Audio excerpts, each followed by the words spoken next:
wabarakatuh. Perkenalkan, nama saya Firda Dwi Agustin dengan NIM 280 3102062 dari jurusan Administrasi Keuangan Universitas Jember. Pada kali ini, saya akan membahas contoh kasus yang terjadi pada bank syariah, mulai dari kasus sengketa, penyimpangan, sampai kasus korupsi. Sebelum lanjut ke videonya, jangan lupa klik tombol like, komen, share, dan subscribe ya. Kasus yang pertama adalah kasus sengketa. Kasus sengketa ini diambil dari masalah sengketa antara Sugiharto Wijaya, usia 50 tahun, yang merupakan warga Bandung dengan bank swasta syariah ternama. Kasus ini terkait kredit lahan yang macet. Di tahun 2014, Sugiharto ini membeli lahan dan bangunan dengan harga 20 miliar. 70% dananya atau sebesar 13 miliar bersumber dari bank syariah. Sedangkan 7 miliar sisanya adalah dana pribadi. Sisa dananya kemudian dicicil oleh Sugiharto dengan cicilan 136 juta rupiah per bulannya. Dana yang sudah dibayarkan adalah 1,3 miliar. Namun, cicilan tersebut mengalami kemacetan dan tidak dibayarkan hingga beberapa waktu. Hingga akhirnya bank syariah tersebut mengajukan gugatan kepada Pengadilan Negeri Kota Bandung secara first take.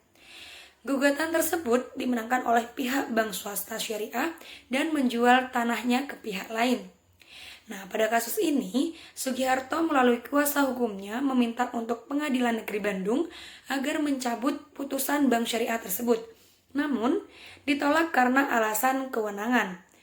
Padahal, kuasa hukum sudah memaparkan dasar hukumnya. Kedua belah pihak menjalani proses mengenai kesepakatan yang hendak diambil sebelum akhirnya melaju ke persidangan. Meski sudah beberapa opsi ditolak oleh pihak bank syariah.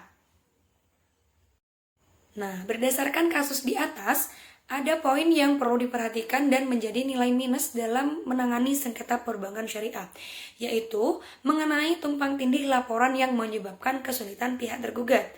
Adanya tumpang tindih laporan antara pengadilan negeri dan pengadilan agama, pihak bank menggugat melalui pengadilan negeri dan gugatan tersebut tidak dapat dicabut karena kewenangan perekonomian syariah.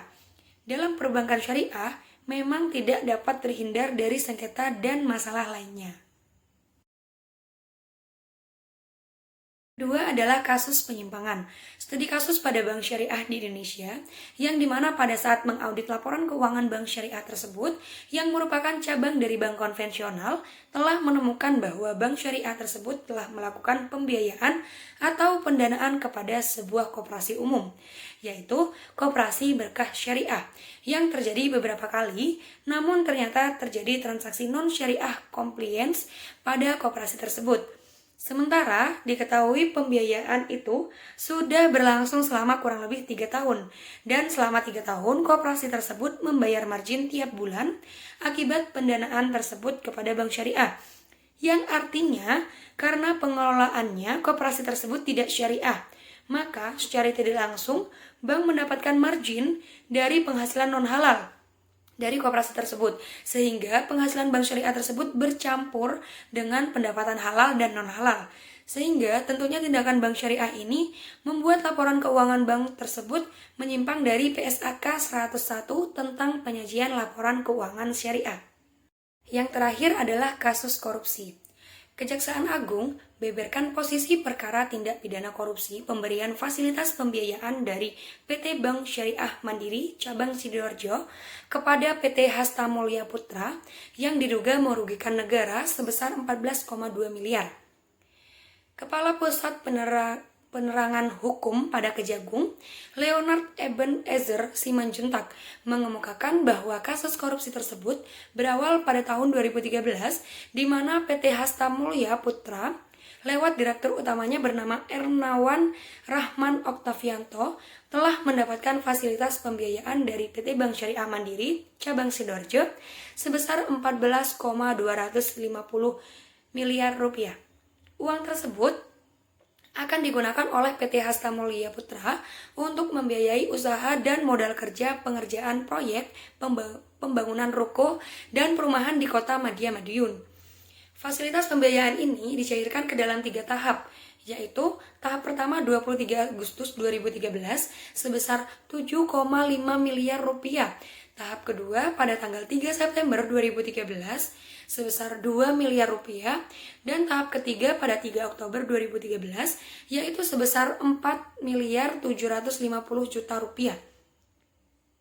Kendati demikian, menurut Leonard, pemberian fasilitas pembiayaan itu dilakukan tidak sesuai dengan ketentuan yang berlaku dan menggunakan 9 bilet deposit milik warga negara asing Malaysia atas nama Lin Chin Hon senilai 15 miliar rupiah sebagai jaminan atau agunannya.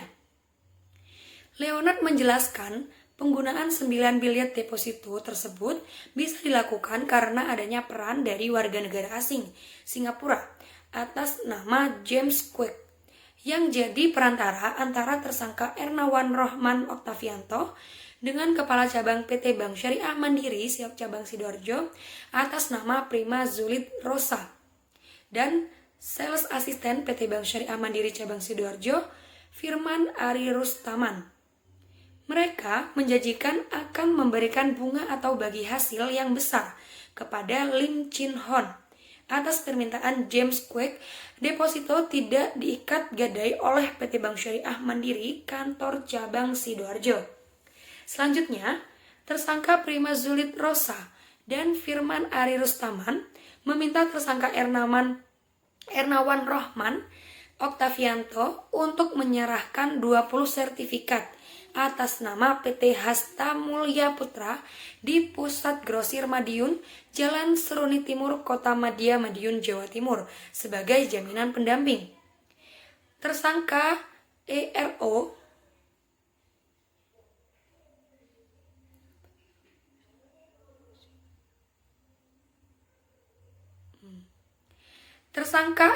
atau Ernawan Rahman Oktavianto tidak dapat menjelaskan rincian penggunaan masing-masing tahap pencarian fasilitas pembiayaan yang diterimanya. Karena PT Hasta Mulya Putra tidak pernah membuat pembukuan, meskipun dalam akad pembiayaan, PT Hasta Mulya Putra berkewajiban mengelola dan menyelenggarakan pembukuan atas pembiayaan secara jujur dan benar dalam pembukuan tersebut. Dia tadi untuk contoh kasus yang terjadi pada bank syariah. Memang dalam perbankan syariah itu tidak dapat terhindar dari sengketa dan masalah-masalah yang lainnya. Cukup sekian dari saya, kurang lebihnya mohon maaf. Semoga bermanfaat ya. Terima kasih untuk kalian semua yang sudah menonton. Wassalamualaikum warahmatullahi wabarakatuh.